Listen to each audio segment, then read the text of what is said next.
Adam Ondra is the best climber alive today, and it's not even close. While his resume and outdoor achievements speak for themselves, competitions are maybe the best place to see just how good he is compared to everyone else. His strength, stamina, and route reading are all world class. However, when watching the most recent competition in Briançon, I noticed something Ondra does that none of the other climbers are even thinking about. Hey guys, it's Marcus from Ascensionism, and today we're going to be looking at the one thing that Adam Ondra does that helps him to be the best climber in the world. Now, in previous videos, I've talked about how good Ondra's footwork and his creativity are, and how he uses those to outlast other climbers on competition routes. For this video though, I want to focus on something that you might not have even considered to be an important part of climbing, and that's Adam's accuracy. Now, accuracy really isn't something that you train for or even think about very often. In fact, until a couple of months ago, I had no idea that it was something you should consider. Once I started watching out for it though, it became clear to me that this is something Adam Ondra has mastered, and it's something that everyone should be practicing. By accuracy, I mean how intentional Adam is with his hand placements as he moves up lead routes. You rarely see him test out holds or readjust his grip before he weights a hand because he doesn't need to. He places it in the right spot the first time and he's able to climb on it almost immediately. This is compared to other climbers who will often perform minute adjustments at each handhold before they commit to trusting it with their weight. To understand why this is important, you first have to understand how competition routes are set. The specifics vary from event to event, but they usually follow a pretty standard formula. There's a relatively easy lower section, followed by a few hard moves that lead to a half-decent rest spot. After the rest, the route moves into the crux, where climbers have to perform about 8 really hard moves before they gain a head wall. Once up on the head wall, they're faced with another 5 to 10 thin, crimpy holds that stand between them and the top of the route. On a climb like this, energy conservation is everything. The less power you burn on the lower sections, the more you have saved up for the cruxes in the head wall, and the more chance that you will top the route. Now, Adam is renowned for his endurance, but I think a big part of his stamina is actually due to his accuracy. There are 2 reasons that accuracy helps Adam conserve his energy when he's climbing. First, it allows him to move fast. Look at this side-by-side of him climbing against Alex Migos, who himself is a lead climbing specialist and one of the best in the world.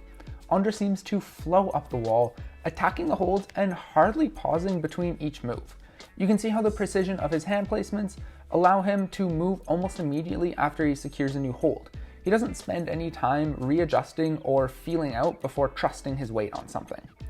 Moving quickly like this means that Adam spends less time on each handhold, so his forearms spend less time under strain and therefore don't burn as much energy.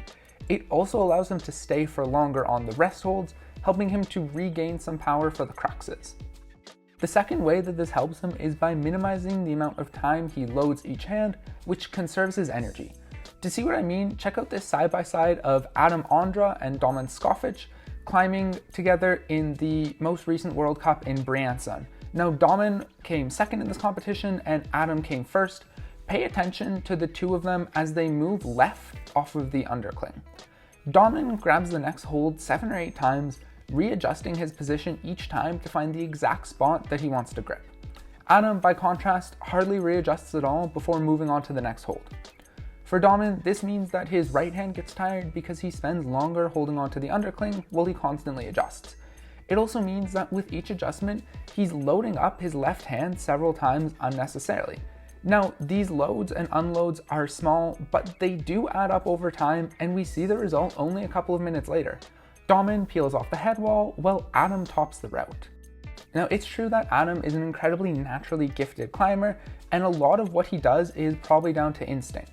However, accuracy is actually something that you can train. If you have a project that you're working on, or you just want to climb a couple of grades harder, putting a little bit of work into climbing more accurately can make you a much more efficient climber.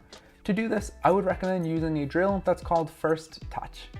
I actually learned this drill from my friend Sarah at Send Edition. She's a YouTuber who does super useful tutorials on technique and other climbing education. I would highly recommend you guys check her out. I will link her up in the corner of the video. and in the description. The idea of the drill is to climb without ever adjusting your hands.